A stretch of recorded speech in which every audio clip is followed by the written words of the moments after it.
Bueno, vamos a iniciar con la sesión del día de hoy. Bueno, anteriormente nos habíamos quedado en una parte que hablábamos acerca de, bueno, la migración y aspectos básicos, ¿no? De qué podríamos entender como la migración y cuáles pueden ser los momentos en los que, pues bueno, la migración puede ser benéfica en algunos casos para algunos países, pero también puede ser un poco perjudicial, ¿no? En ese sentido, pues bueno, yo les quiero hablar el día de hoy y quiero empezar precisamente con este tema, ¿no? Que dice aquí, pues un mundo en desarrollo, ¿no? Para entender un poco más esto, me interesaría que ustedes tengan en mente que al final el índice de desarrollo humano se utiliza, o en este caso es un indicador que se utiliza pues para medir cómo es el progreso de un país, ¿no? De acuerdo a, digamos, tres variables que se utilizan para poder determinar si un país tiene un grado de desarrollo alto, muy alto, si es el caso medio, o también puede ser bajo. En ese sentido, pues bueno, ¿no? Cuando hablamos del desarrollo, pues hay que entender también como este concepto de que qué tantas oportunidades tienen las personas o los habitantes, ¿no? Para poder, pues en este caso, expandir de manera más efectiva, pues todos sus conocimientos o todo lo que tiene que ver con el desarrollo humano, ¿no? En ese sentido, pues bueno, aquí como pueden observar ustedes en la pantalla que les presento, pues bueno, ¿no? Es un mapa, digo, aunque es para el año 2016, hay que recordar lo que yo les mencionaba, ¿no? Pues en este caso, de los datos que se obtienen cada 10 años. En este caso, pues bueno, ¿no? Les puede conseguir este mapa, más que nada para que nos demos nosotros una referencia de qué es lo que podemos entender como el índice de desarrollo humano y dónde están los países que tienen del diferente grado que nosotros podemos catalogar pues a partir del informe que pronuncia la ONU. En ese sentido, pues bueno, ¿no? Como ustedes pueden observar, los que son de color verde, pues son los que tienen un grado de desarrollo muy alto, ¿no? Y digamos, el color un poco más cremita, más clarito, que tiene un grado alto, un poquito más fuertecito el color, más cremita, pues un grado de desarrollo medio, y los que están en color rojo, pues bueno, ¿no? Son los que tienen un grado de desarrollo, pues en ese sentido muy bajo, ¿no? Aquí hay algo importante que les tengo que mencionar es pues lo siguiente, ¿no? La sesión anterior hablábamos acerca de pues las pirámides poblacionales y pues bueno, entre ellas hablábamos de ciertas características que pudieran tener las poblaciones pues en un momento dado, ¿no? Para eso yo les quiero mostrar lo siguiente. Eh, Aquí les voy a mostrar, ay, disculpen, ay, es, disculpen, es esto. Sí. En ese sentido, pues bueno, ¿no? Aquí, a partir de un color, así un circulito ahí en el centro de Europa, como ustedes pueden observar, les acabo de poner un circulito donde ustedes pueden identificar, recuerden, también ya les había proporcionado un mapa, bueno, un atlas, ¿no? Donde ustedes puedan ir consultando, pues en este caso, los países de, si es que llegábamos a hablar de algunos, ¿no? Entonces, espero que lo tengan ahí en su teléfono a la mano. Este país que les voy a mostrar es Suiza, ¿no? En ese sentido, les muestro Suiza porque, bueno, para el año 2022, pues Suiza es el país que se considera con el grado de desarrollo más alto de todo el mundo, ¿no? Y después, pues bueno, les puedo mostrar el ejemplo de México, que México, pues para el año 2022 también, bueno, México pertenecía a los que tienen un grado de desarrollo alto, ¿no? El caso de Venezuela, que para ese momento, pues bueno, también tenía un grado de desarrollo alto, sin embargo, las estadísticas que hoy nos muestran, pues bueno, nos indican que tiene un grado de desarrollo medio. Y por último, les muestro aquí, en este caso es Nigeria, ¿no? El país que para el 2022, pues bueno, no tenía un grado de desarrollo bajo. Ahora, me interesa que ustedes vean lo siguiente, ¿no? Esa imagen de la pirámide poblacional que yo les acabo de mencionar es de Suiza. Y como pueden ustedes ver, y espero que lo puedan recordar, yo les había mencionado, cuando la base es muy corta y la parte, digamos, la parte central de la pirámide es ancha, quiere decir que la población ya es envejecida. Quiere decir que no hay muchos niños, pero sin embargo hay muchos adultos. Les pongo este tipo de pirámide y en especial la pirámide de los países conforme vamos viendo el grado de desarrollo, porque me interesa que también vayamos asociando cómo es que se demuestra en la población cómo están configurados los países que tienen un grado de desarrollo muy alto hasta el más bajo, ¿no? Entonces, bueno, como pueden ustedes observar, aunque sí Suiza es el país que tiene el grado de desarrollo más alto, pues vean ustedes, su pirámide de población es muy envejecida. Ahora, esta que les muestro aquí corresponde a México. Como ustedes pueden observar, pues bueno, ¿no? Tanto como la base como la parte central, pues bueno, es que también encontramos o podemos identificar cierta paridad entre los grupos de edades. Quiere decir que, pues bueno, México ya se está estabilizando, ¿no? La pirámide de población tiene un grado de desarrollo alto. Esta que les muestro aquí, pues bueno, tiene que ver con la pirámide de población de Venezuela. Como ustedes pueden observar, pues también esta pirámide de población también ya muestra diversidad entre los grupos de edades, pues bueno, ¿no? Va ciertamente equilibrada, ¿no? Y por último, les muestro esta que tiene que ver con la pirámide de población de Nigeria. Si ustedes pueden observar, pues bueno, aquí ya la cuestión cambia, porque como lo observan en la imagen, pues bueno, la base ya es muy amplia y no tanto así la parte de la cúspide. Entonces, en ese sentido, es nada más, digamos, un ejemplo cómo ustedes pueden interpretar qué grado de desarrollo pueden llegar a tener, pues en este caso, los países de todo el mundo. Hay que recordar también, ¿no? Que la ONU, pues, cuenta alrededor de 189 países, ¿sí? Siendo el último de la lista, pues, Somalia, ¿no? Ahora, les voy a mostrar a continuación una lista, ¿no? En la que nos muestran, bueno, esta obviamente no es la completa, yo se las recorté para podérselas mostrar, sin embargo, también se las puedo proporcionar el informe, ¿no? Para el año 2023, donde nos indica, bueno, pues al final los países, ¿no? Que tienen un grado de desarrollo muy alto, los que tienen un grado de desarrollo alto, los que tienen un grado de desarrollo medio y los que tienen un grado de desarrollo bajo, ¿no? En ese sentido, más allá de que leamos la lista de los países, me interesaría que ustedes vieran que la mayoría, y si no es que todos los países que se encuentran en un grado de desarrollo muy alto, se encuentran pues en Europa, digamos a diferencia de China y de Singapur, ¿no? Que se encuentran en el sur de Asia junto con Australia, ¿no?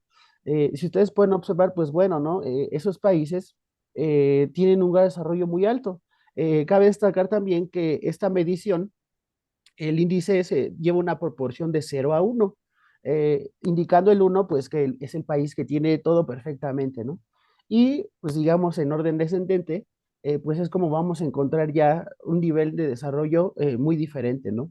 Ahora, el desarrollo humano, pues se compone de tres indicadores, ¿no? Para esto, pues bueno, como ustedes lo pueden observar en la tabla, uno tiene que ver con la esperanza de vida al nacer, ¿no? Esto es, las personas, cuánto se espera que puedan llegar a vivir en los países. También les quiero mencionar lo siguiente. Una cosa es que tengan el grado de desarrollo, digamos, de acuerdo desde 1 hasta 0, pero no tanto así la esperanza de vida al nacer, porque recuerden que hay países que, pues bueno, los habitantes sí pueden llegar a gozar de mucha salud, y hay países donde, bueno, pues la población es tan empobrecida que, bueno, no pueden tener acceso a los servicios sanitarios, ¿no? En ese sentido, pues ustedes pueden observar, eh, digamos, Suiza, que tiene una esperanza de vida de alrededor de 84 años, tiene casi el mismo grado de esperanza de vida que Singapur, ¿no? De 84 años. Sin embargo, Singapur ya se encuentra en un grado de desarrollo más bajo que Suiza, ¿no? Aunque se sigue manteniendo precisamente en un grado de desarrollo muy alto. Eh, Así de forma ascendente, ¿no? Y descendente lo podemos estar observando en las tablas. Me interesa también que ustedes observen los años de escolaridad.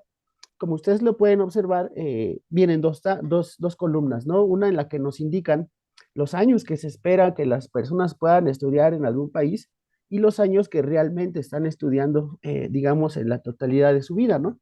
En ese sentido, pues bueno, aquí varía un poco porque hay que recordar también que, bueno, el acceso al sistema educativo en los países pues es diferente, ¿no?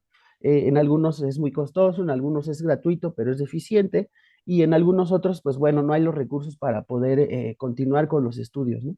Y la última columna que nos habla acerca del ingreso nacional bruto, ¿no? Ese ingreso nacional bruto, pues bueno, es, digamos, la cantidad de dinero que se puede generar y que es como si la dividiéramos entre todos los habitantes que vivimos en un país, ¿no? Ahora, para el caso, pues bueno, ¿no? Me interesa que también observemos lo que sucede en México. Aquí, como ustedes pueden observar, eh, tenemos un gran desarrollo alto, ¿no? Nos encontramos en el listado en el número 77 y pues bueno, de acuerdo a este informe se supone que la esperanza de vida de las personas que viven en México, de mexicanos, pues ronda entre los 74 años, ¿no? Y los años de esperados de escolaridad son 15, ¿no? Y bueno, digamos de cierta manera, pues bueno, no todos logran, ¿no? Llegar hasta los 15 años, pues bueno, por diversas circunstancias, ¿no? Tal vez la escuela, el grado de bachillerato, de universidad, primaria o secundaria, pues no quedan cerca de los hogares, no hay transporte de comunicación o posiblemente no hay los recursos para poder llegar pues hasta las instituciones públicas, ¿no? Bueno, ya hoy en día pues está esta gran arma que puede ser las clases en línea, ¿no? Entonces, bueno, ¿no? Al final, algo que también podemos observar pues es el ingreso, ¿no? El ingreso nacional bruto, que pues como ustedes pueden observar, pues bueno, ronda entre los $19,000, ¿no? Ahora, digamos, estos solo son datos porque al final, pues bueno, ¿no? No todas las personas estudian 9 años, algunas estudian menos, algunas estudian más. Con la esperanza de vida, pues al final es un promedio que se obtiene, porque también hay personas que pueden vivir hasta 90 años, etcétera, ¿no? Continuando con, digamos, la tabla, ¿no? Que nos muestran según el índice de desarrollo humano, pues aquí podemos observar también, ¿no? Que, pues bueno, entre los países del desarrollo que tienen el más bajo, pues bueno, casi todos se encuentran en África, ¿no? Así parecido a como lo que les mostraba yo en la primera imagen, ¿no? Entonces, esto, pues bueno, es algo importante porque esto también nos puede demostrar cómo es que se puede relacionar la migración con el índice de desarrollo humano, es decir, muy posiblemente los países que tengan un desarrollo bajo, pues al menos sus habitantes pues, van a querer migrar hacia los países que tienen un desarrollo alto, porque al final ahí es cuando se encuentran o es donde se tienen disponibles pues la mayoría de todas las oportunidades, ¿no? El acceso a la salud, el acceso a la educación o simplemente el acceso pues a cualquier servicio público, ¿no? Entonces, espero que les esté quedando un poco claro esta parte. Ahora, es importante considerar, ¿no? Ciertos elementos cuando hablamos de, pues, el desarrollo, ¿no? Ahora, uno de ellos, pues, yo les podría mencionar que son los recursos humanos, ¿no? Porque, digamos, estos recursos, ¿no? Este tipo de recursos, pues, constituyen el trabajo, ¿no? Y el conocimiento de las personas y la organización, ¿no? Pues, de un país, ¿no? A cambio de un beneficio, es decir, las personas de México, a qué tipo de actividad económica se van a dedicar, posiblemente a la industria de la transformación, algunos a la agricultura, algunos al comercio, ¿no? Puede ser. Eso también dependiente, pues, qué tanto beneficio y qué tanto vaya a ser la capacidad que tengan los recursos humanos para poder laborar. El otro punto que tiene que ver con los recursos naturales, pues digamos, es como el más obvio que pudiéramos nosotros mencionar, porque pues al final esto tiene que ver, ¿no? Con los bienes materiales, ¿no? Y los servicios que nos proporciona la naturaleza, ¿no?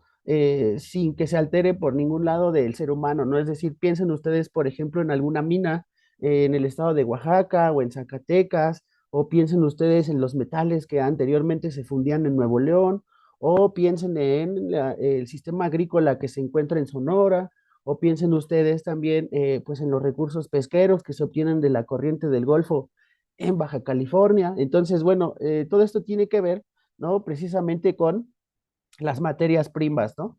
Y si es que es el caso, pues bueno, los servicios ecológicos, como puede llegar a ser en este caso el viento, o si es propiamente la cantidad de materia orgánica que pueda contener el suelo, pues para poder sostener algún tipo de actividad, ¿no? Después aquí nos muestran también una parte que tiene que ver con la formación del capital. Esto es importante porque con la formación del capital, pues nosotros podemos entender que ya es cuando un país tiene ya propiamente en este caso, sus medios de producción, ¿no? De la economía, así como pueden ser edificios, carreteras, o si es el caso, pues maquinarias, ¿no? Ahora, eh, pues obviamente toda esta parte de la formación del capital, pues sí tiene que ver con las empresas, tiene que ver con qué tanto el país se invierte en otro tipo de actividades económicas, si el capital que se tiene es especulativo o si el capital se mueve a nivel internacional, es decir, todo lo que tenga que ver ya con el intercambio económico, ¿no? Y pues por último, cuando hablamos nosotros del cambio tecnológico, pues también podríamos entender que este cambio pues genera crecimiento y obviamente mayor rendimiento, ¿no? Eh, yo les ponía el ejemplo en algún momento para tratar de entender esta parte de los medios de producción, pues algo muy sencillo, ¿no? Como esta parte de la tortillería, ¿no? Si las personas, en este caso, tú vas a trabajar a una tortillería, pues tú no eres el medio de producción, tú eres el recurso humano, ¿no? El medio de producción, pues sería la máquina para hacer las tortillas. Ahora, quienes tienen quienes se apropian de los medios de producción, pues es lógico que son los que ganan más o los que obtienen más ganancias. Piensen ustedes en que si ustedes son trabajadores, pues les van a pagar un cierto salario a la semana, a la quincena o al mes, pero si ustedes tienen ya la máquina y ustedes son dueños de la máquina, pues las ganancias para ustedes van a ser cada vez mayores, ¿no? Entonces, bueno, el cambio tecnológico tiene que ver con eso. Y también otra parte es cuando, en este caso, los gobiernos o el Estado, pues interviene también para que se empiece a desarrollar más la investigación para poder tener mejor tecnología y así poder aplicarla, pues en ese sentido, a la industria, ¿no? En este caso, pues bueno, ¿no? Yo aquí les muestro una serie de imágenes que, pues bueno, son muy simples y tal vez muy complejas de entender en el mismo momento, porque, pues al final, en cualquiera de las tres estamos observando que es un medio de transporte. Pero bueno, ustedes pudieran tratar de interpretar cuál es el medio de transporte que se encuentra en un país desarrollado, cuál es en el que se encuentra en un país con un gran desarrollo alto y cuál podría ser una imagen de digamos, un sistema de transporte en un entorno que tiene que ver con un desarrollo muy bajo, ¿no? Entonces, pues digamos, creo que las diferencias sí son muy notorias entre unos y otros, ¿no? Y pues así como se los había mostrado, ¿no? Al final, eh, cómo nosotros vamos a interpretar, pues sí, esta parte del desarrollo, ¿no? Ahora, esto no me voy a tratar de detener mucho porque al final, pues digamos, son únicamente parte de la teoría para que nosotros podamos entender de dónde viene este tema o este término del subdesarrollo, ¿no? Porque al final, desde una parte crítica, no podemos llamarle el subdesarrollo a algo que, pues, más bien se encuentra en una economía emergente, por así decirlo, ¿no? Es decir, tenemos economías ya totalmente formadas, formalizadas, muy desarrolladas, muy altas, pero también tenemos economías que están en vías, ¿no? De crecimiento, ¿no? En ese sentido, pues bueno, ¿no? Les muestro las teorías económicas que hablan del crecimiento y el desarrollo, que considero yo que son como las más relevantes, ¿no? En ese sentido, pues piensen ustedes en la teoría de la modernización. Dice aquí, ¿no? Si los países atrasados quieren modernizarse, deben abandonar sus tradiciones y avanzar por la senda desbrozada por los países occidentales, ¿no? Esto es algo bien importante porque aquí, aunque todavía no lo mencionó, pero bueno, nosotros podemos ir interpretando cómo es que México, al firmar el Tratado de Libre Comercio de América del Norte en su momento, o hoy en día el Tratado México-Estados Unidos-Canadá, ¿cómo puede ser ya una integración económica? Como dice aquí esta teoría de la modernización, tratando de dejar todo lo que nosotros teníamos anteriormente para actualizarlo, por así decirlo, ¿no? Es decir, hoy en día, pues bueno, si ustedes saben, ¿no? El sector agrícola tiene muchas deficiencias por falta de inversión, pero en muchos casos, pues bueno, también podríamos entender que al final el sistema agrícola aquí en México pues está basado o tiene sus raíces en las tradiciones, ¿no? Es decir, tiene sus influencias bien culturales, ¿no? Aquí las personas pues todavía esperan a la temporada de lluvias, no siembran en ciertas temporadas del año, podan sus árboles en otras, etcétera, ¿no? Sin embargo, esta teoría de la modernización nos dice que no, eso lo tenemos que dejar a un lado y ya no te esperes a cosechar hasta que el tiempo de las lluvias haya pasado. No, aquí lo que se trata es que tú debes tener ya nuevas máquinas, nueva industria para que tú puedas constantemente estar generando capital, ¿no? Entonces, aquí también por esto esta idea, ¿no? Que dice, la experiencia europea y su concepción como pauta de obligo cumplimiento, ¿no? Es decir, todos los países, ¿no? De cierta manera quieren seguir los pasos de los países que están en atraso, quieren seguir a los países que ya tienen un desarrollo muy avanzado, ¿no? Sin embargo, hay que entender aquí que, pues, bueno, no todos los países están en las mismas condiciones. como yo les había mencionado, ¿no? Si hablamos de las consideraciones del desarrollo, pues bueno, ¿no? Todos los países tienen una mezcla de todos estos recursos humanos, naturales, cada uno forma el capital de diferente manera. El cambio tecnológico también es inaccesible para otros países porque entonces tienen que, digamos, acoplarse a las necesidades y a las circunstancias en las que se encuentran, ¿no? Otra teoría que nos habla también acerca del desarrollo, pues es esta que nos dice, ¿no? En la que, pues bueno, ¿no? Mientras que en la periferia persiste una baja productividad en economías no industrializadas, con bajo nivel de crecimiento económico y con una relación real de intercambio que se degrada, como dice aquí, ¿no? Implicando dependencia y endeudamiento, ¿no? Y con una baja elasticidad en los productos que exporta. Nos encontramos con la tendencia opuesta a los países del centro, ¿no? Aquí nos ponen dos conceptos bien importantes, ¿no? Lo que significa o los países que se pueden considerar centro y los países que se pueden considerar periferia, ¿no? Ahora les voy a explicar un poco más cómo va este asunto. Sin embargo, quiero relacionarlo también, ¿no? Esta teoría, digamos, estructuralista, porque nos va seccionando. Otra teoría, ¿no? Que se puede relacionar mucho porque son precisamente algo así como contemporáneas, como que empezaron a relucir casi al mismo tiempo, es decir, surge también en ese sentido la teoría de la dependencia, ¿no? Y si ustedes pueden observar, pues también llama la atención los mismos términos, ¿no? El centro y la periferia, pero ¿qué es esto de la centro y periferia? Bueno, piensen ustedes en lo siguiente. Anteriormente, pues bueno, ¿no? Estas teorías económicas lo que mostraban era que había países donde se concentraba toda la industria, toda la capacidad económica y todo el capital se concentraban en unos cuantos países. Y había otros países que, digamos, por más de que trataban de industrializarse o trataban de cambiar sus modos de producción, o si es el caso, cambiaban su actividad económica, pues bueno, trataban de acceder, ¿no? En este caso, hacia el centro, siendo una periferia. ¿Esto qué quiere decir?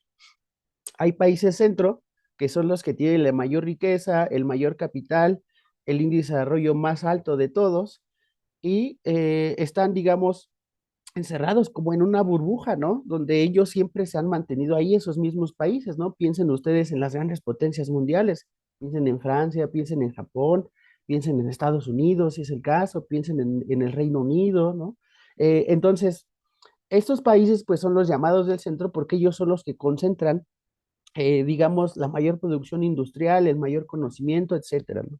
Ahora, si pensamos nosotros en la periferia, pues podemos pensar aquellos países en los que, bueno, la economía, pues es todavía una economía emergente, todavía están en una transformación industrial, desde una tradicional hacia una más moderna, ¿no? Aunque esto no significa que sean países vecinos, es decir, no crean ustedes que Estados Unidos es el centro y México es su periferia, aunque bueno, para este ejemplo sí puede coincidir un poco, pero no necesariamente tienen que ser países vecinos o países que compartan frontera, ¿no?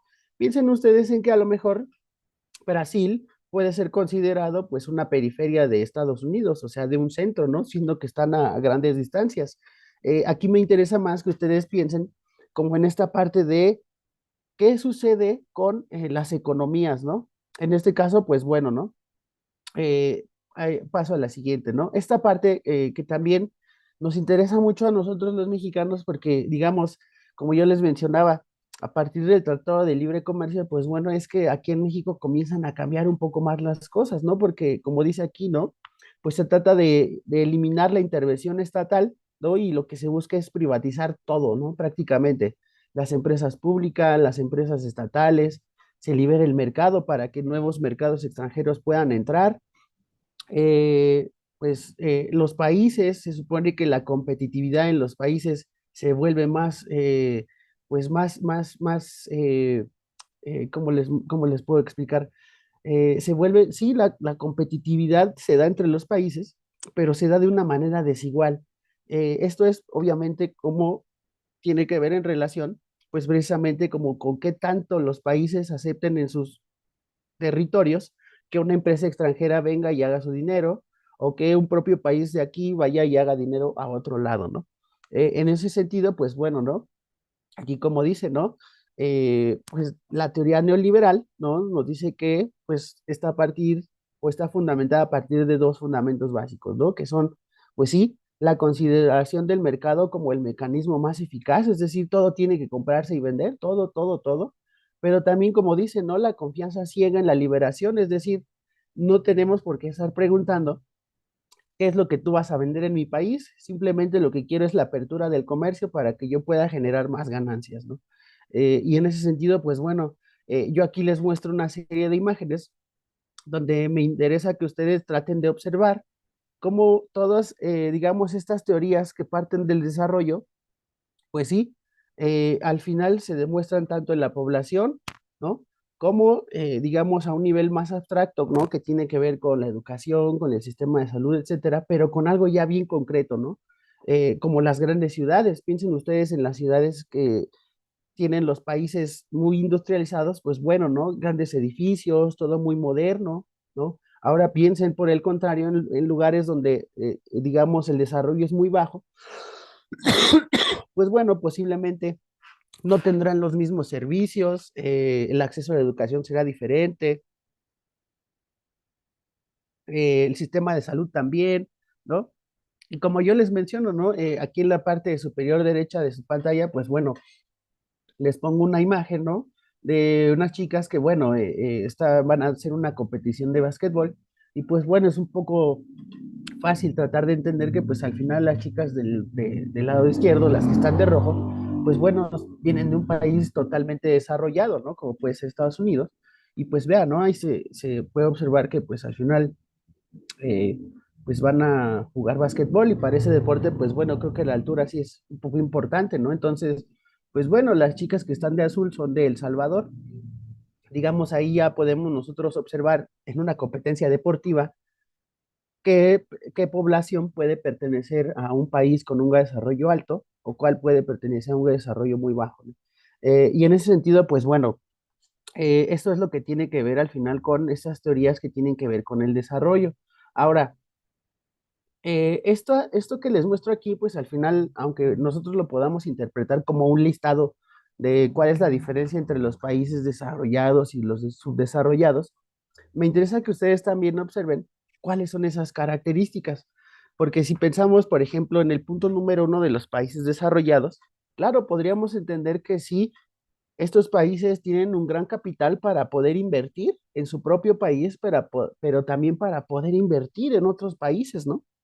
Es decir, estos países pues tienen a través del ingreso nacional bruto o el Producto Interno Bruto, pues debe ser muy alto para que ellos tengan la disponibilidad de poder invertir en otros lugares. Ahora, si ustedes ven también del lado de las economías emergentes o los países subdesarrollados, pues sí podríamos entender entonces que estos países no tienen esa capacidad, ¿no?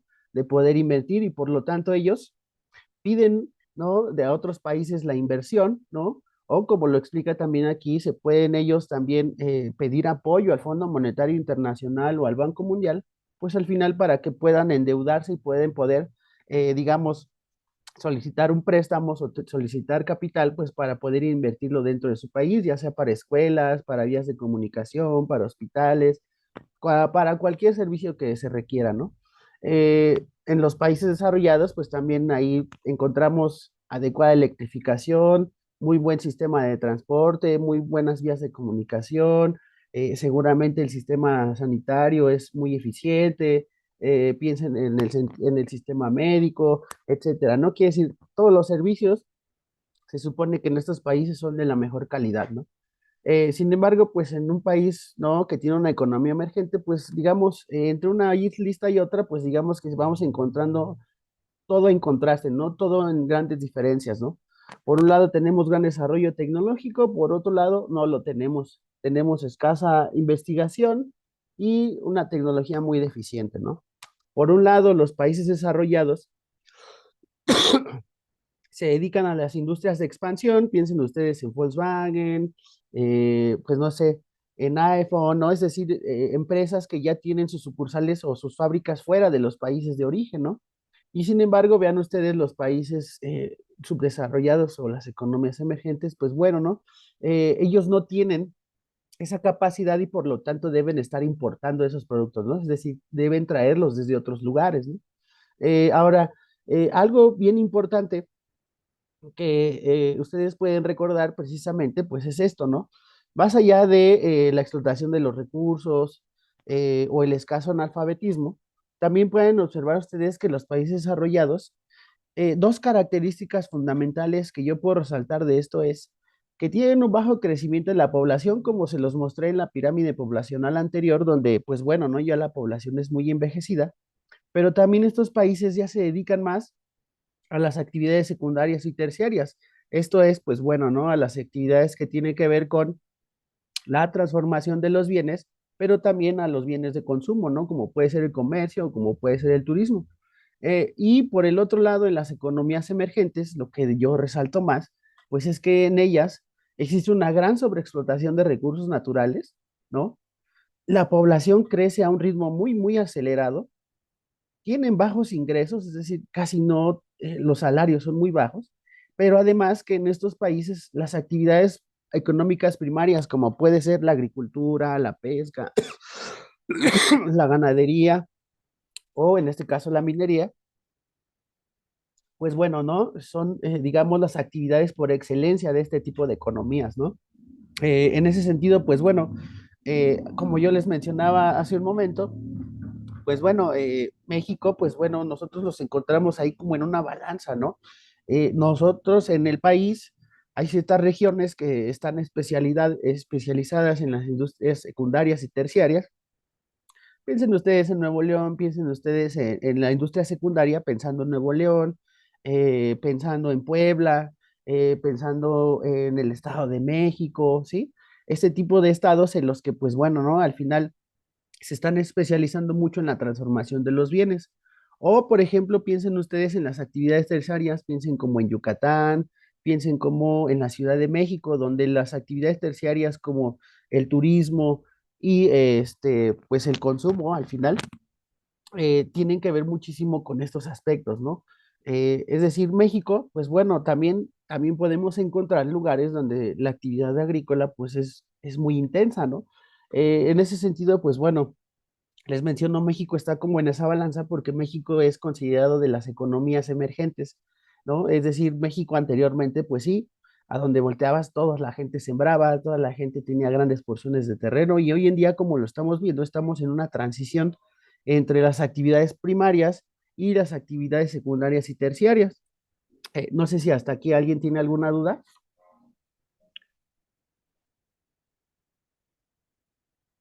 Bueno, ahora, esto nada más es, digamos, como para que yo les mencione esta parte, ¿no? Eh, las actividades, perdón, eh, las actividades económicas, ¿no? Como dice aquí, son aquellas acciones o procesos mediante los cuales obtenemos los productos y servicios que cubren nuestras necesidades, ¿no? Y por necesidades, pues hay que entender todas nuestras necesidades, ¿no? Eh, Aquí yo les pongo un ejemplo muy fácil, muy sencillo. Tenemos las materias primas, como puede ser, pues, los granos para el café. Tenemos las actividades secundarias donde, bueno, ya lo cosecharon, ya lo embolsaron y está listo para enviarse.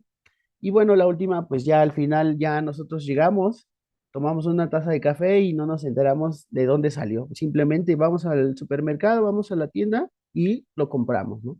Eh, en ese sentido, pues bueno, esto es muy sencillo, esto es, creo que al cansancio nos los han mencionado, ¿no? Las actividades primarias, pues son aquellas donde se obtienen los recursos.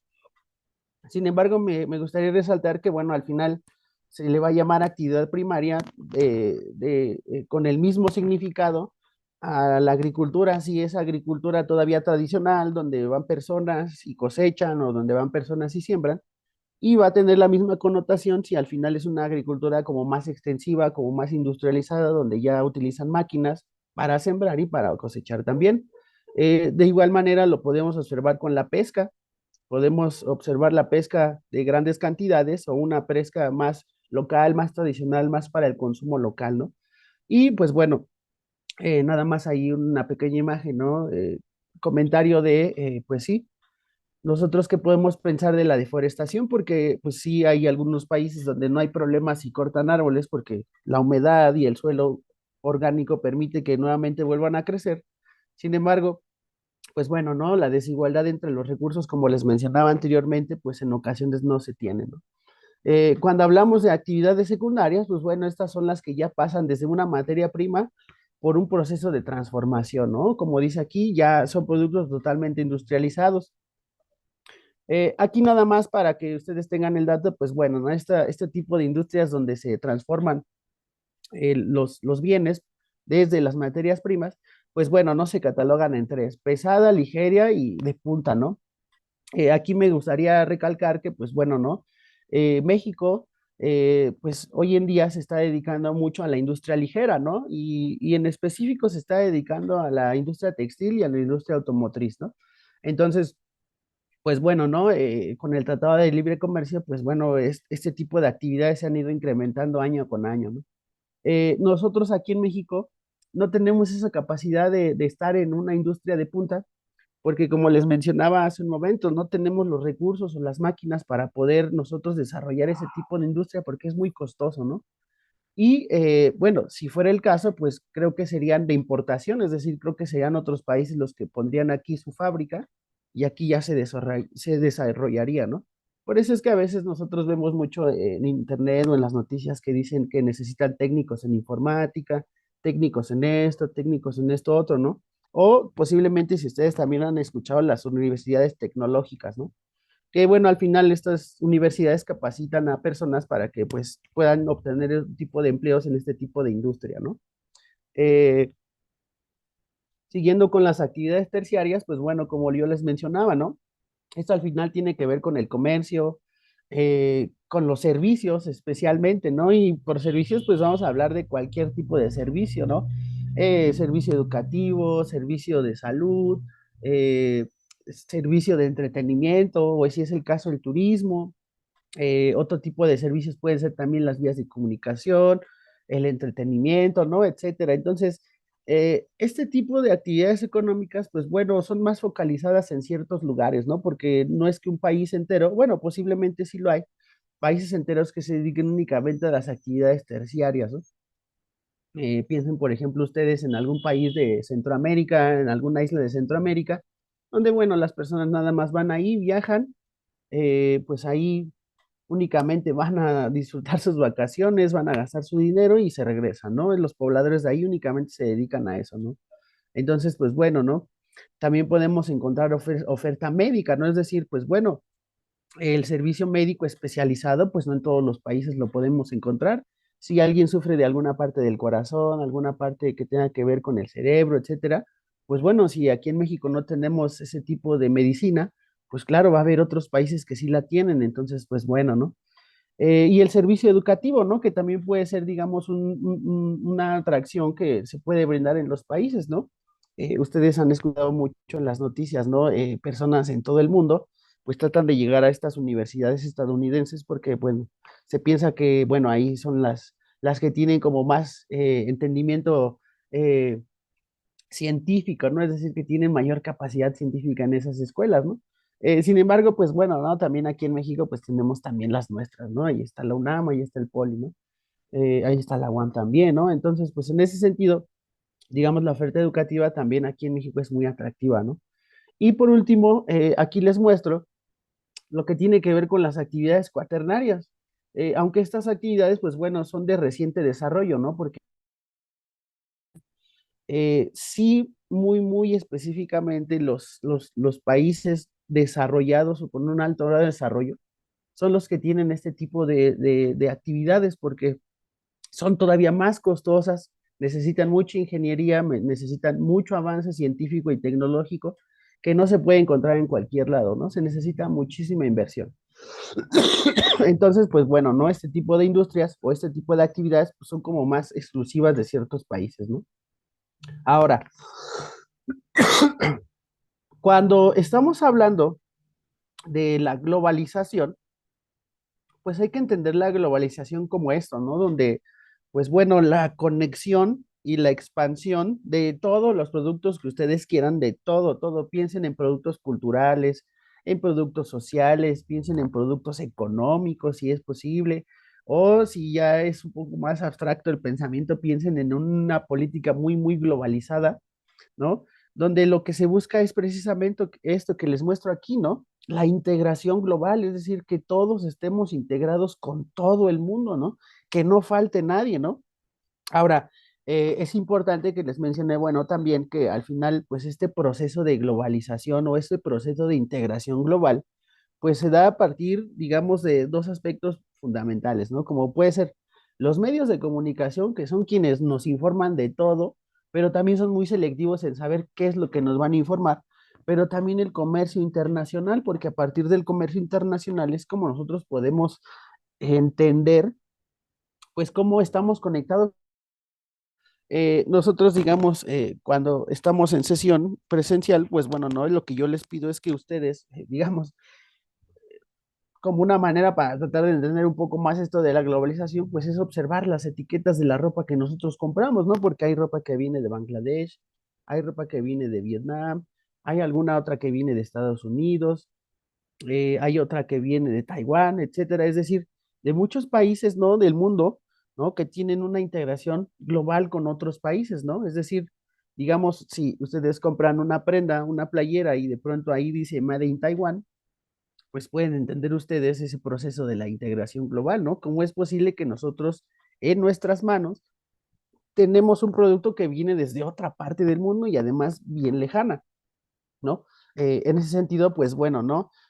También hay que entender que este proceso de integración global está bien controlado por las grandes corporaciones, ¿no? Es decir, si ustedes de pronto se ponen a, no sé, a buscar, digamos, ropa, ya sea para hombre o para mujer, por lo regular, no sé si ustedes han dado cuenta, en las tiendas comerciales, pues casi siempre van a encontrar, pues que Zara, que Bershka y todas estas tiendas, ¿no? Al final son las tiendas que están controlando, es un mismo producto, ¿no? La calidad, pues bueno, ya va a variar en función ahí de qué tanto prestigio puede llegar a tener una tienda de ropa, ¿no? Y también, pues en ese sentido, si hablamos de los medios de comunicación, pues hay que pensar en qué mensajes nos están enviando a nosotros, qué tan dominantes son los mensajes que nos envían, ¿no? Es decir, piensen ustedes este proceso de integración global que tiene que ver, por ejemplo, con la guerra que está sucediendo en Ucrania, ¿no? O lo que está sucediendo en Franja de Gaza, ¿no? Es decir, ustedes pueden entender también cómo este proceso de integración, pues no nada más tiene que ver con un entorno cultural, ¿no? Sino tiene que ver con todo, como dice aquí, con las distintas áreas de la vida del ser humano, ¿no? Es decir, todo lo podemos encontrar relacionado, ¿no? Aquí nada más digo, les pongo una serie de imágenes donde mi intención es que ustedes puedan observar a partir de una serie de imágenes que, pues bueno, ¿no? Pues digamos, es un fotógrafo que se llama Peter Menzel, que él lo que nos indica es qué es lo que comen las personas en los diferentes países en una semana, ¿no? Entonces, más allá de que comen, me interesa que ustedes vean la variedad de productos que pueden llegar a tener en su hogar las personas que viven ahí, ¿no? Es decir, puede haber países, ¿no? Por ejemplo, aquí les muestro Australia, donde pues sí, efectivamente, tienen diversidad de alimentos porque posiblemente Australia tiene convenios internacionales con otros países que lo que le permite es importar y exportar productos, en este caso alimenticios, ¿no? Pero lo mismo pudiéramos observar con la ropa, lo mismo pudiéramos observar con algunos electrónicos, ¿no? O otra cosa, ¿no? Aquí les muestro una imagen, ¿no? También de una población en Sudán.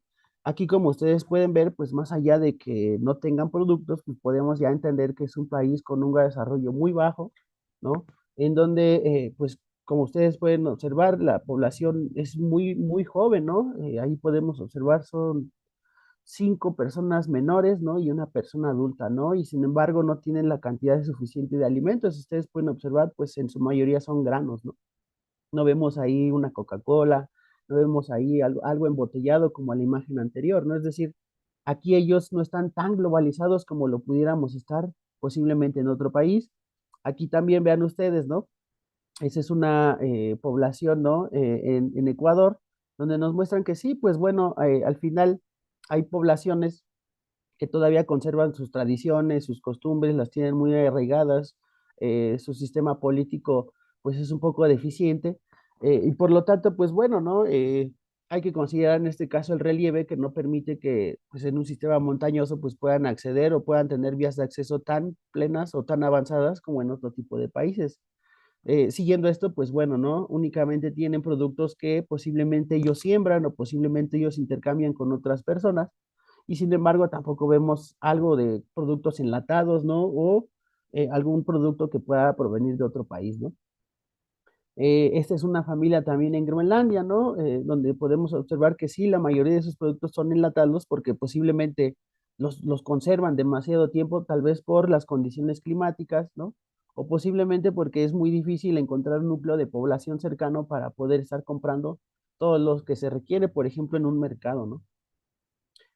Aquí esta es una familia en Japón, vean ustedes aquí casi todo está enlatado, todo está, tiene pues fechas de caducidad, es decir, todo está embolsado, casi no hay nada que pueda provenir fresco, fresco, ¿no? Porque posiblemente debe ser caro, ¿no? Tienen muchos mariscos, porque obviamente pues es un país que se dedica a la producción pesquera por excelencia, ¿no? También. Entonces, pues bueno, ¿no? Aquí algo curioso, pues es que esta es una familia que vive aquí en México y como pueden ustedes observar, pues sí, efectivamente la gran cantidad de frutas que nosotros podemos conseguir durante todo el año, pues prácticamente pueden variar de precio, pero siempre las podemos encontrar. Quiere decir que México, al menos en un estado alimenticio, pues bueno, tiene mucha relación y es muy accesible, ¿no? Y bueno, pues ni se diga ahí el líquido negro que se ve ahí, ¿no? La Coca-Cola, la cantidad de refresco que se consume aquí en México, pues bueno, eso no quiere decir que sea para todos, sin embargo, sí está verificado que México es de los principales países, ¿no? Que consume pues Coca-Cola, ¿no? Esa es una familia en Turquía, donde ustedes pueden observar que también no encontramos tantos productos enlatados, encontramos más alimentos que se pueden considerar cargados más hacia el trigo, ¿no? Más cereales, ¿no? Y muy pocos materiales enlatados, muy pocos productos que tengan que ver con una gran globalización como en otros países, ¿no? Y por último, esta es una familia noruega donde ustedes pueden observar que pues también este país tiene un grado de desarrollo muy alto, pero además tiene también muchísimas relaciones económicas con otros países cercanos a su región, ¿no?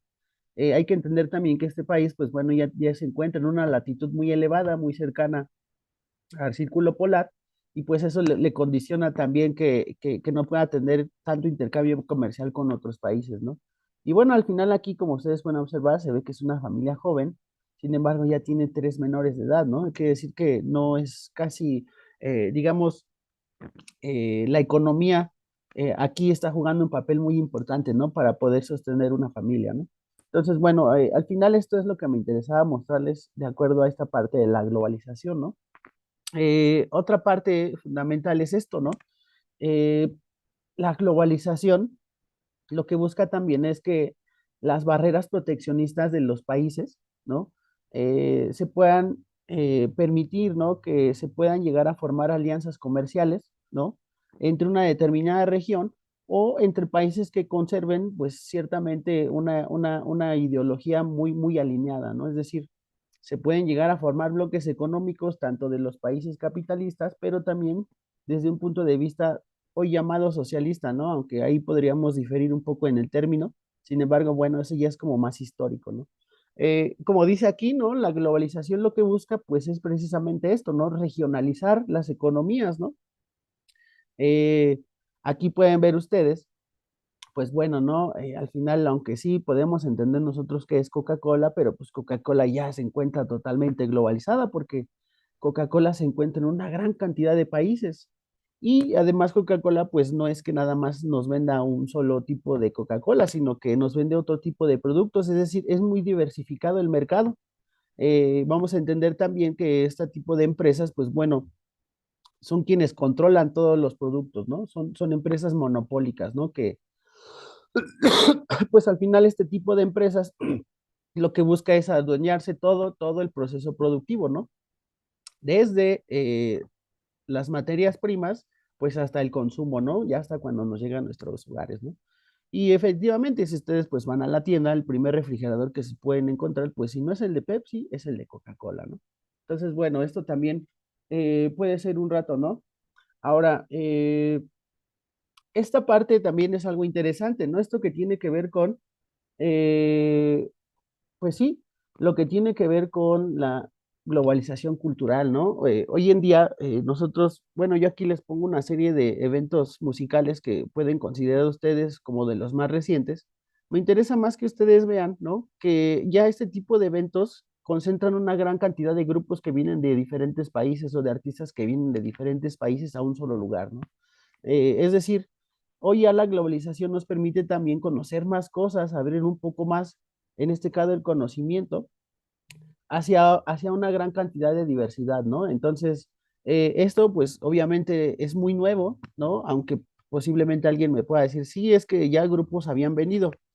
No es tanto que yo diga que no hayan venido, sino que más bien ya es más intensa la globalización, ¿no? Ya hay más procesos que nos están condicionando posiblemente a que, pues vengan, piensen ustedes en que tal vez va a venir un grupo de música de ustedes favorita y que va a venir a México y que viene de Noruega o que viene de algún país de Europa o que viene de Centroamérica, no sé, de muchas partes del mundo, ¿no? Sin embargo, pues bueno, ¿no? Ya la globalización la podemos observar aquí. Ahora, esto es importante también entender el significado que lo que tiene que ver con la economía globalizada, ¿no? Es decir, cuando hablamos de una economía que está totalmente globalizada es porque ya las fronteras operativas o los límites entre un producto y otro ya dejan de existir, ya no hay, ¿no? Por eso dice aquí, ¿no? Que ya comienzan a existir, pues bueno, ¿no? Las empresas multinacionales, ¿no?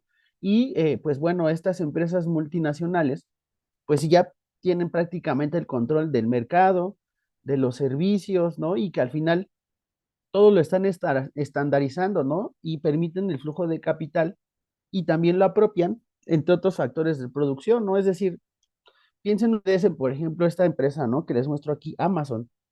Amazon es de las empresas que más, pues más genera, ¿no? Economía a nivel mundial. Sin embargo, Amazon, pues es una empresa que se dedica a las actividades cuaternarias, ¿no? Porque Amazon hasta hoy en día, bueno, no sé si hoy exista, pero Amazon, yo lo único que sé que tienen son almacenes, pero una tienda física no la tiene, ¿no? Entonces, este tipo de empresas, pues bueno, las cuaternarias todavía incrementan más el capital hacia sus dueños, ¿no? Aquí yo les muestro una imagen de una fábrica, bueno, en este caso, una bodega de Amazon que se encuentra en Tijuana, ¿no? Y algo aquí interesante es que quiero que ustedes vean, ¿no? Aunque bueno, sí, Amazon es de las primeras empresas que genera miles y millones de dólares, pues bueno, al final vienen a México porque como saben que es muy barato establecer una fábrica, es muy barato poder no pagar impuestos, pues bueno, llegan y se establecen, ¿no? Y quiero que vean ahí, ¿no? Cómo se ve un contraste bien duro entre una fábrica o una empresa que viene de un país industrializado, donde todo se ve perfectamente bonito, bien construido, etcétera, y los lugares que están, digamos, ya fuera de la fábrica, ¿no? Muchísima pobreza, servicios muy deficientes, etcétera, ¿no? Entonces, pues bueno, aquí también podemos entender un poco más este proceso de globalización, ¿no? Ahora, algo importante aquí es entender o tratar de entender este concepto al que le llamamos neoliberalismo, ¿no? Y el neoliberalismo, pues bueno, vamos a traducirlo como en esto, ¿no? De que las empresas tratan de quitarle como cierta obligación, ¿no? Al gobierno, no lo tratan de involucrar tanto y entonces, pues bueno, como dice aquí, ¿no? Lo que se busca es trasladar la dirección del desarrollo económico y social del gobierno a la empresa privada. Esto es, pues si el gobierno no nos los ofrece, no te preocupes porque va a haber una empresa. Es decir, aquí yo les pongo, ¿no? Ahí dice una imagen, escuela de lluvia, ¿no? Claro, si no hay contenedores o no hay recipientes para captar el agua de lluvia en las escuelas, pues va a llegar una empresa Coca-Cola que va a decir que sí.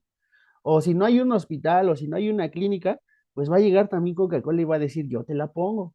Esto, digamos, aunque para nosotros o para algunas personas puede ser algo beneficioso porque al final no lo hace el gobierno, pues hay que entender que al final estos procesos lo que permiten es que los países comiencen a perder soberanía. Esto quiere decir que los países empiezan a perder el control sobre sus territorios porque ese control ya lo están acaparando las empresas privadas, ¿no? Coca-Cola no va a regalar su dinero nada más así porque sí a una clínica. Posiblemente después va a decir Coca-Cola, sí, pero me vas a dejar que agarre el agua del río que pasa por ese otro municipio, ¿no? Entonces, digamos, las empresas, pues al final, esto es lo que buscan, ¿no? A través del neoliberalismo, ¿no? Y ya como punto final, me interesa que ustedes traten de comprender que a través de todos estos procesos de los que les acabo de hablar, es como llegamos nosotros a una gran integración económica, ¿sí? Es decir, primero, los productos se van a tratar de globalizar, es decir, que lleguen a todos los lugares, pero con el nivel neoliberalismo, es decir, que lleguen a todos los lugares, pero que no haya fronteras, es decir, que no tengamos que pagar aranceles para que mis productos entren a otro espacio económico, ¿no? Es decir, cuando ya tenemos esa eliminación de los aranceles o de los impuestos, pues bueno, es como la economía o la integración económica empieza a funcionar de otra manera.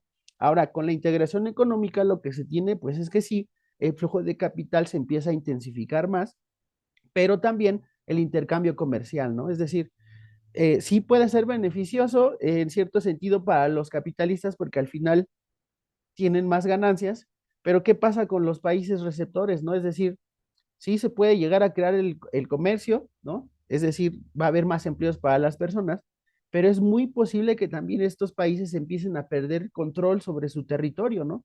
Después de un rato, piensen ustedes, por ejemplo, en lo que pasó a ser el expresidente Peña Nieto antes de salir de su gobierno, ¿no? Antes de finalizar, pues lo que hace es que concesiona por 40 años las minas en Oaxaca, ¿no? Y entonces, pues ahora nadie puede tocar esas minas porque le están concesionados a una minera, ¿no? Que ni siquiera es de aquí, es de Canadá, ¿no? Entonces, ¿quién va a tener el control sobre ese territorio? Pues bueno, la minera, ¿no? La empresa minera. Ahora, hay que pensar en esto. Por una parte tenemos sí el recurso disponible, pero por otra también tenemos una población que posiblemente vive ahí. Entonces, ¿qué va a pasar con ellos? Van a tener que emigrar, se van a tener que esperar, va a haber una lucha, va a haber un diálogo asimétrico o qué va a ocurrir, ¿no? Entonces, pues bueno, ¿no? Esto nada más aquí yo les pongo, ¿no? Que a partir de la segunda mitad del siglo XX es cuando esto empieza con más intensidad, ¿no? Las antiguas colonias logran su independencia. Sin embargo, aunque se independizan, pues todavía existen los recursos explotadores desde los que fueron sus colonizadores, ¿no?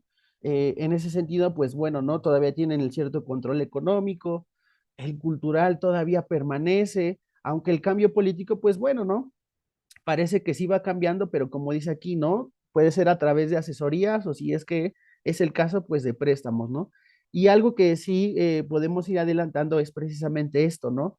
Eh, con la desintegración de la Unión de Repúblicas Socialistas Soviéticas, pasa algo bien interesante porque aquí el mundo empieza a cambiar totalmente, ¿no? Las relaciones de fuerza entre los países comienzan a cambiar, ¿no? Toda esta parte política, toda esta influencia entre un país y otro, toda esta relación asimétrica, pues bueno, empieza a tomar más fuerza y entonces es cuando empezamos a notar nosotros, pues los grandes conflictos, ¿no? Y ya por último, pues bueno, ¿no? Digamos como en una especie de pirámide, es como podemos nosotros entender la integración económica, ¿no? Desde un acuerdo preferencial donde se reducen los aranceles, un área de libre comercio donde se eliminan, una unión aduanera donde ya no solamente transita una mercancía, sino varios tipos de mercancía para después poder hacer un libre tránsito, ¿no? Donde ya después de ese libre tránsito de mercancías se tienen que hacer políticas macroeconómicas donde van a regular cuáles son las mercancías que van a entrar y van a salir, pero también si es que es el caso, pues bueno, ¿no? Se va a formar una moneda en común. Hoy en día el dólar, pues bueno, no es una moneda que se haya tomado como en común, sino que más bien fue de manera obligada tratar de adoptarla por los demás países, porque digamos, más allá de que sea una de las monedas más estables en el mundo, pues digamos, proviene del país con la mayor fuerza económica de todo el mundo, ¿no? Entonces, pues bueno, ustedes lo pueden observar en estos últimos días, eh, entre esta guerra comercial, ¿no? Sí, entre China y Estados Unidos, pues ustedes vieron, ¿no? Primero que sí el aumento de aranceles, después que no y después que sí. Entonces, hoy en día las luchas ya no van a ser o las guerras ya no van a ser de un frente al otro o de un soldado al otro, sino más bien ya podemos observar lo que pueden ya empezar a hacer a través de la economía, ¿no? Y sin embargo, pues bueno, como yo les menciono, si todos nosotros o todas las personas estamos involucrados en esta gran economía globalizada, pues bueno, todos los países pues están sufriendo diversas situaciones, ¿no? Y bueno, aquí ya para finalizar, pues bueno, ¿no? Les muestro un mapa, ¿no? En el que mi intención es que ustedes observen, pues más allá de que hay integración económica en todo el mundo, quiero que observen también que hay países que pertenecen a distintos grupos o a distintos bloques económicos, ¿no? Pues bueno, ¿no? Ahí nosotros podemos encontrar ahí México, ¿no? México pues pertenece sí al Tratado de Libre Comercio de América del Norte con Estados Unidos y Canadá, pero también pertenece, ¿no? Al sistema de integración centroamericana, ¿no? Y así podemos observar diversos países, ¿no? Como yo les decía, la integración económica sí lo que busca es una regionalización, pero un bloque económico, pues lo que busca es esto, ¿no? Agrupar países, ¿no? Para obtener conjunto de beneficios que sean mutuos, ¿no? En materia económica, ¿no? Aunque bueno, ya después, más a profundidad, pues bueno, es como podemos entender que también va como más tirado a lo político, ¿no? Y bueno, ¿no? Aquí ya nada más esta parte para mostrarles que sí, México se dice, ¿no? Que a partir de que México firma el Tratado de Libre Comercio de América del Norte, pues es cuando México entra a un mundo neoliberal, ¿no? Es decir, a un mundo donde las empresas comienzan a tratar de liberalizar el comercio, pero también a tratar de privatizar las empresas públicas, ¿no? Ahí está el caso de Teléfonos de México, como puede ser, pues sí, Telmex, o en su caso lo que trataban de hacer también con CFE, ¿no?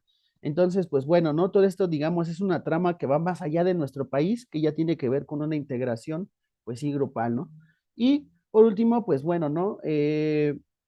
Las organizaciones internacionales lo que buscan es, pues bueno, ¿no?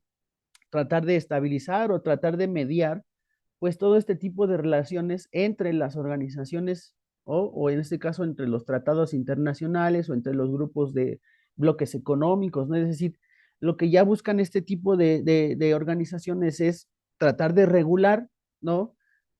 Para que, bueno, exista cierta estabilidad en todo el mundo y que, digamos, no estén sobrepasándose unos con otros, ¿no? Porque como lo observamos, pues bueno, ¿no? Cada uno tiene un gran desarrollo bien diferente, cada uno se organiza de una manera económica y política diferente, y es muy probable que pues estas relaciones asimétricas que se generan, pues bueno, no tengan sus repercusiones a nivel mundial, ¿no?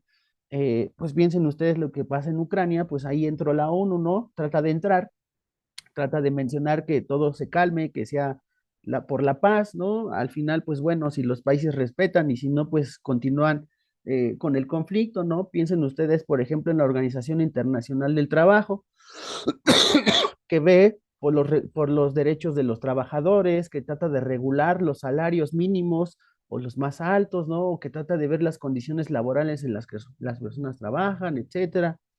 O si pensamos, por ejemplo, entre el Fondo Monetario Mundial, Internacional o el Banco Mundial, pues pensemos también en que este tipo de instituciones lo que permiten es tratar de estabilizar económicamente a los países que lo soliciten, ¿no? Eh, Argentina en algún momento hizo lo suyo, México también en algún momento recurrió a un préstamo con ellos, es decir, este tipo de instituciones, pues bueno, no es que tengan el dinero ahí disponible para quien quiera usarlo, sino que más bien estas instituciones buscan la manera de poder ayudar a través de otros mecanismos para que tú puedas tratar de solventar tu economía, ¿no? Ahora, bueno, esto no es nada sencillo, esto es bien complicado, esto es bien complejo, pero bueno, ¿no? Es, digamos, un panorama para que ustedes puedan entender este tipo de organizaciones internacionales, qué es lo que buscan, ¿no? Y cómo funciona, ¿no? Entonces, no sé si alguien tiene alguna duda. Si nadie tiene alguna duda, no sé, creo que por el día de hoy sería todo. Recuerden, me interesa que no se queden con las dudas, me interesa que de pronto, pues sí, si no de igual manera ya saben, eh, pues un mensaje y les ayuda a responder sus dudas. Este bloque que tiene que ver con economía, pues al final es precisamente esto, ¿no? Cómo los países, o en este caso el sistema económico interviene, pues en cualquier ámbito de la vida social, política y económica, ¿no? Es decir, ya hoy en día, pues esto está ya todo bien globalizado, ¿no? Entonces, sí, conceptos como la globalización, como el desarrollo, como el neoliberalismo, pues son fundamentales que ustedes traten de comprenderlos y espero que los entiendan a través, digamos, como de esos ejemplos que pueden ser muy fáciles de entender, ¿no? Nada complicados, ¿no? Entonces, no sé si alguien tiene alguna duda más. Si no, creo que sería todo por el día de hoy.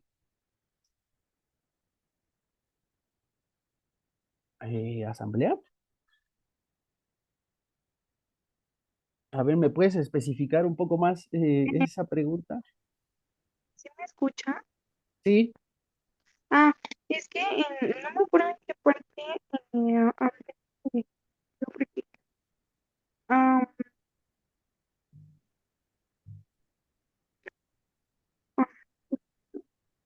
hoy se corta un poco. donde dice la acción neocolonizadora de los antiguos imperios para lograr el control económico Ah, político. a ver, Pero dice asesorías. En esa parte es donde tengo, o sea, duda como de que a qué te refieres. a ver, ya sé dónde buscas es aquí. Déjame lo encuentro. Aquí, ¿no? Donde habla, ¿no? Este dice, ¿no? Señala cómo a su juicio se había pasado de un sistema de imperio mundo, donde su aspecto dominante era lo político, a la consolidación de un sistema de economía dominado por los poderes económicos. De acuerdo a esta aproximación, la estructura del mundo ya no se divide en centro y periferia, sino era trimodal y aparecía semiperio, intentando explicar esto qué quiere decir. Recuerden que en algún punto, ¿no? Bueno, digamos, esta teoría va más tirada como hacia la parte de la economía y el desarrollo, ¿no? Ahora, ¿cómo podemos nosotros interpretar esto? Aquí yo les pongo una teoría no marxista, ¿no? A la que le llaman teoría de la dependencia. Esta teoría de la dependencia lo que nos dice es que los países, bueno, entre otras cosas, ¿no? Que los países que se encuentran hoy en día en un ámbito subdesarrollado, pues siempre han estado ahí porque recuerden que, piensen por ejemplo en el caso de México, ¿no? México en algún momento perteneció al Imperio Mundo porque México fue parte o fue colonia de un gran imperio que fue el español, ¿no? Vamos a entenderlo desde esa parte. Ahora, en ese sentido, México era su periferia de España porque ellos tomaban nuestros recursos y se los llevaban, ¿no? En ese sentido, comenzaron ya a pensar en que, bueno, eh, sí, pertenecemos a un gran imperio, pero es parte política, no es nada económico, ¿no? Ahora, cuando se comienza a hablar acerca del subdesarrollo, pues es cuando se empiezan a pensar en los países de la periferia.